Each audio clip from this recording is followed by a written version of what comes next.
Good morning. Thank you for having me. It is truly exciting to be here. I'd like to spend our time together this morning talking about a small word that I think has a really big meaning, and that word is value. Value. Now, before we jump in, with a quick show of hands, how many of you like riding in tow trucks? Raise your hand. Let me see your hands. Hold them high. Okay, nobody on this. He's not sure. Okay, exactly. Because if you like riding in tow trucks, it probably means your car is broken down and is being carried by said tow truck, right? Okay, now I'm not the most mechanically inclined person in this room. I promise you that. When it comes to auto mechanics and auto maintenance, I know that I need to put gas in my car about once a week, and I need to get my oil changed about every 3 months. But aside from that, that's the extent of my knowledge. A few years ago, our family SUV was experiencing some challenges. And so I pulled into the driveway and I popped the hood. I've seen people pop the hood. And I started looking around and touching this and touching that, checking things out. And I figured it was probably the transmission. I didn't have any idea what I was talking about, but I knew that the transmission was the most expensive thing that could go wrong with a vehicle, and I figured anything less than that would be good news. So the next day, we took the vehicle over to our local mechanic, and I said, "Eddie, I think I'm having transmission problems. Can you check it out?" He said, "Sure, go ahead, leave the vehicle here, and I'll call you later today." Well, that afternoon, Eddie called, and he said, "Garrett, I think you're right. It probably is a transmission. This is a big repair. You need to take it to the dealership." I said, "Eddie, I don't know if I can make it to the dealership. It's like an hour away." And he said, "I know, but trust me, you want the dealer to do the work on your car." So I dropped what I was doing and I hit the road headed towards Chattanooga. And somewhere between Calhoun, Georgia, where we live, and Chattanooga, Tennessee, where I was going, I broke down on the side of I-75. I immediately pulled over and I called Doug Yates Towing and Recovery, and within about 30 minutes, a tow truck showed up. He pulled up in front of me and then backed out, and he stepped out and he said, "How you doing?" And I wanted to say, "Well, how do you think I'm doing? I broke down on the side of the interstate. I'm having an awful day." But I held my tongue and I said, "I'm doing fine. How are you today?" "Doing great. Where are you headed?" And I said, "I'm headed to the dealership." "Well, we'll be sure and get you there." Within a matter of minutes, he had my vehicle pulled up on the back of his tow truck, and he said, "All right, jump on in." I opened the cab of his tow truck, and I immediately saw 2 large boxes of Krispy Kreme donuts. Now, I don't know if you have Krispy Kremes where you live, but where I live, there's donuts, and then there's Krispy Kremes. Krispy Kremes are so good, in fact, that you don't even have to say donuts. Everybody just knows what they are. He said, "Would you like a Krispy Kreme?" And I wanted one, but I was so upset that I was facing this huge car repair bill. I was so upset that I had broke down on the side of the road. I was so upset that I had to rearrange my calendar to make this drive that I didn't want to give him the satisfaction of sharing with me. How messed up is that? As human beings, we all want to add value to the people and situations we come in contact with. When you add value to someone, they feel valued, and when they feel valued, you both become more valuable. Also, when you add value, it gives yourself a sense of meaning and a sense of purpose. So we continued a few miles up the road in silence, and finally I said, "Can I ask you a question?" He said, "You want a Krispy Kreme, don't you?" And I said, "Well, not yet, but I've got a question for you." I said, "Do you pick up Krispy Kremes every morning to share with the people that you pick up on the side of the road?" And he smiled and he laughed. He said, "No." He said, "Let me tell you what happened." He said, "This morning we got a call from a fender bender between a pickup truck and a Krispy Kreme delivery truck." And he said, "It was just a tiny little wreck, but because the delivery truck got in an accident, they couldn't go through with the delivery. There were 100 boxes of Krispy Kremes on the delivery truck, and they had to give them away. And I was hanging on every word at this point, and he said, guess what? He said, the police got 50 boxes and we got 50 boxes. Today has been the best day ever. And I smiled at his enthusiasm, but I smiled even more on the inside, because what I realized is that everybody he picks up is having a bad day, right? And he knew that I was having a bad day, and he was trying to share a little piece of his best day ever with me so my bad day would be less bad. As humans, we all want to add value to the people and the situations that we come in contact with. When you add value to someone, they feel valued. And when they feel valued, you both become more valuable. Years ago, when we lived in Orlando, my friend Paul and I would ride bikes on the weekends. Not motorcycles, look at me. I'm not a motorcycle guy, but the kind of bikes that you pedal and you wear those ugly bike shorts. Now, I know what you're thinking, but trust me, I was in much better shape 20 years ago.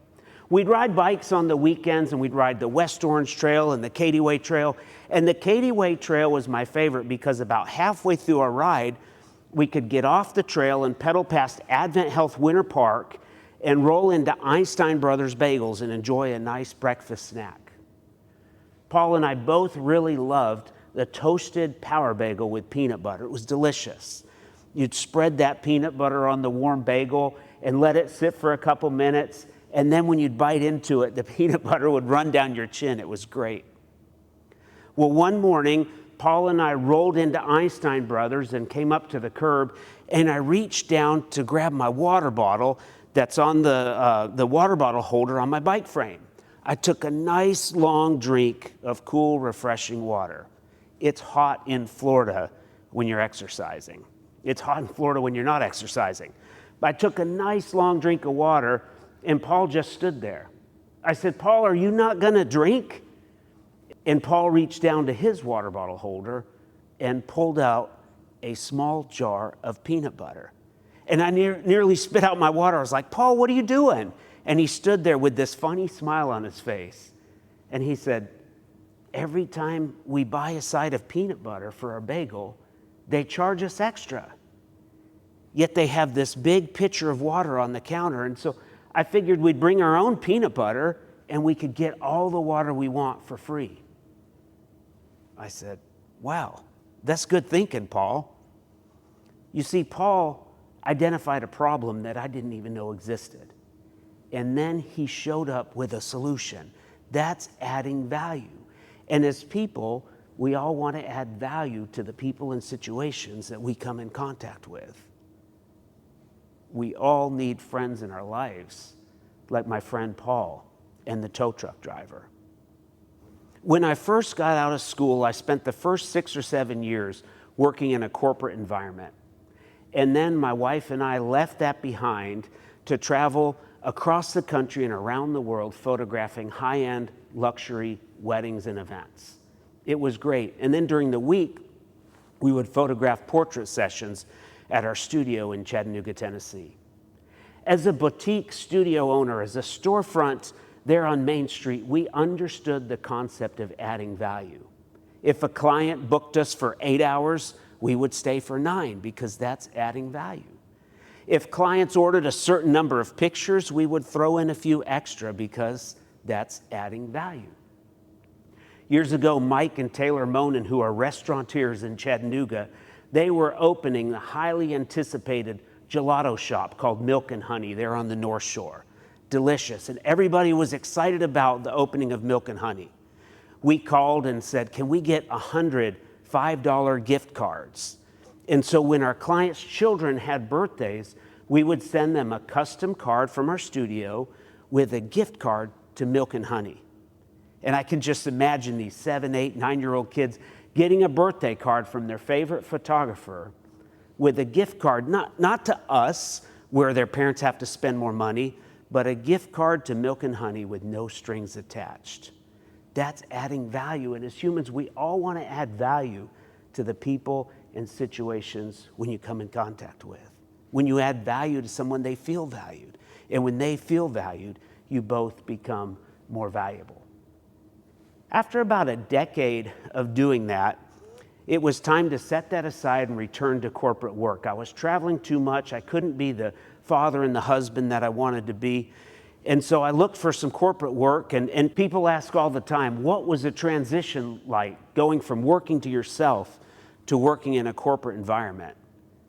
And it was great, it really was.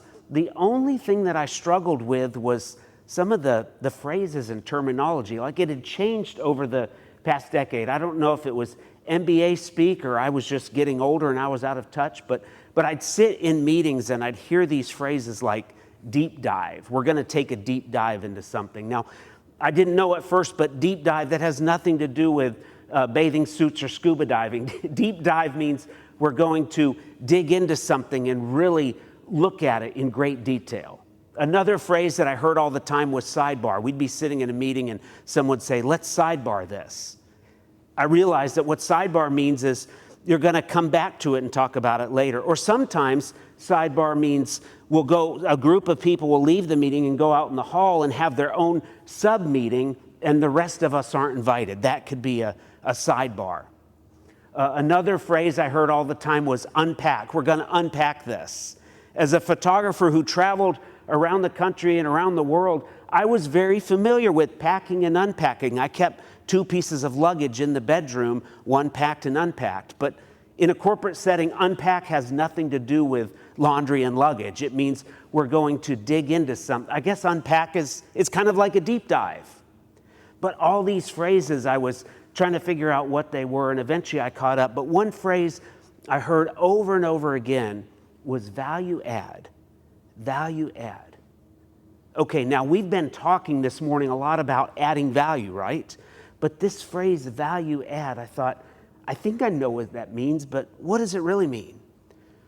Well, the more time I spent in the corporate setting, I realized what value add means is if you take the face value of something and then you squeeze it as hard as you can to try and get as much out of it as possible. That's the value add.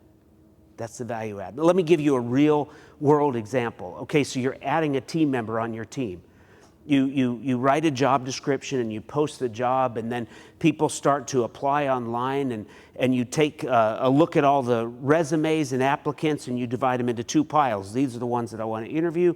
These are the ones that I'll pass on. Well, you conduct interviews and then you divide those resumes up into your finalists, and say you've got 2 left. You put the resumes on your desk and you look and you say, okay, this candidate meets all the requirements. They have all the competencies to do a good job. What's the value add if I go with them? How much extra can I get above and beyond the base level of the job description? That's the value add. You do the same thing with candidate number 2. They have all the requirements, all the necessary competencies to do a good job. And then you say, what's the value add? How much can I squeeze out of them? There's nothing inherently wrong about the concept of value add. In fact, I think it's kind of a positive thing. But I kept hearing it related to our people. And it didn't sit well with me. It kind of rubbed me the wrong way. You see, as leaders and organizations, it's important for us to remember that our people are people. Our human resources are human resources. They're people just like you and just like me. They have the same hopes and the same fears. They have the same challenges and the same problems. They leave their family behind for 8, 10, sometimes even 12 hours a day to go to work and spend their time working on your initiatives, your priorities, and your mission. They're people. And when it comes to our people, it's important for us to think more about the value they have rather than the value add. Just shift the words. The value they have, not the value they add. Why? Because as humans, we all want to add value to the people and situations that we come in contact with. And when you add value to someone, they feel valued. And when they feel valued, you both become more valuable. How many of you have ever been working on a project that you gave all your heart and soul and energy and passion and effort to, and when you got it across the finish line, you were exhausted, but it felt so good, right? You felt this sense of accomplishment, this sense of relief. You felt great because you made it, you did it. We've all been there, right?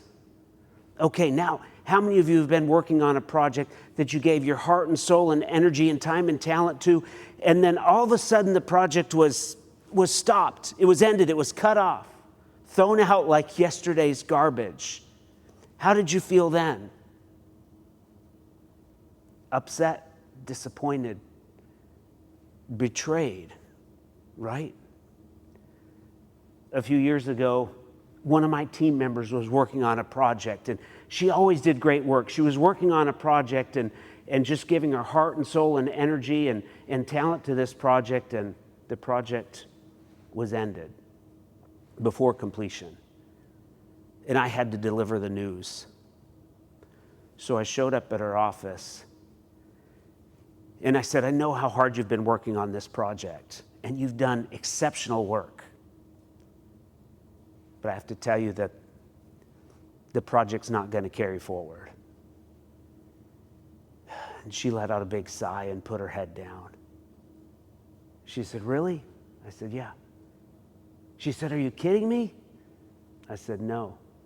As a leader, it was my job to deliver the news and then sit there and empathize, provide empathy. We talked for a few minutes, and then I went back to my office. Later in the day, we reconnected again, and she said, I'm so upset that this project has been terminated. And I said, I know you are. And she wouldn't let it drop. She kept talking about it and talking about it. And finally I said, you know, what does it matter? You got paid the same anyhow. Okay, let me tell you, friends, that was not the right thing to say. That's never the right thing to say. I had reduced her from a place of significance to insignificance. I had taken her from a place of value to no value. As leaders, it's important for us to remember that our best and most valuable people, they have a desire and a passion to step up and work on the projects and initiatives that provide the most value. When you add value to someone, they feel valued, and when they feel valued, we all become more valuable. Several years ago, I was meeting with a bride and her mom, talking about her wedding. She was thinking about hiring me to photograph her wedding. It was in Central Florida, Winter Park to be specific. They're on Park Avenue, beautiful brick streets with storefronts and boutiques and great restaurants. And we sat there one afternoon at a restaurant, enjoying lunch and talking about her wedding. Out the window, we could see in the park where children played and couples walked hand in hand. It was a beautiful setting. And I said, so tell me about your fiance. What do you love the most about your fiance? And she went on and on. Okay, tell me about your wedding. What are you most excited about with your wedding? And she told me about this detail and that, and we were having a great time. Meanwhile, her mom was looking through the folder of information that I had provided. I said, tell me about your dress. Do you have a picture of your dress? She pulled out her phone and showed me her dress, and it was beautiful. Okay, now, when you think about your photographs, tell me what you're looking for. How about this? 10 years from now, 20 years from now, when you look at your photographs, when you sit down with your kids and you look at your wedding photographs, how do you want them to make you feel? And she said, I want to look back and see how happy we were. I want to look back at all the moments. I want to remember how beautiful we were and how beautiful everything was. She was eating it up. In the middle of our conversation, her mom tapped her hand on the table and she said, can I ask a question? I said, sure. She said, how do you justify your prices? How do you justify your prices? Now, I've been a wedding photographer for a long time, and People would ask me about my prices and we'd talk about them, but nobody had ever used that word justify or phrased it quite like that. How do you justify your prices? It was as if I had done something wrong or some sort of criminal activity. How do you justify your prices? And I said, with all due respect, I'm booked 30 or 35 weekends a year, and these are the prices that my clients pay. And she snapped back. She said, well, we aren't paying those prices. Notice her response was not one of affordability. Her response was one of value. Well, we're not paying those prices. I could quickly see this wedding slipping away, right? There was no way they were going to book. So I realized at this point I had 3 options. Option number 1 is I could lower my prices to meet their expectations. And that's something that I would do from time to time, but in this case, it just didn't feel right. Option number 2 was I could try and convince them to invest a little more in their wedding photography and maybe cut on something else in their budget, but that doesn't often work out well either. So option number 3, the only thing I was left with was to walk away. We finished our meal together. I thanked them, and I walked away. I walked away. And do you know how it felt? It felt incredible. It felt so good to walk away. It was liberating. It was freeing. It was confidence building. She had questioned my value, and I walked away. My friends, as leaders and as organizations, it is incumbent upon us to remember the simple concept that when you add value to someone, they feel valued. And when they feel valued, we all become more valuable.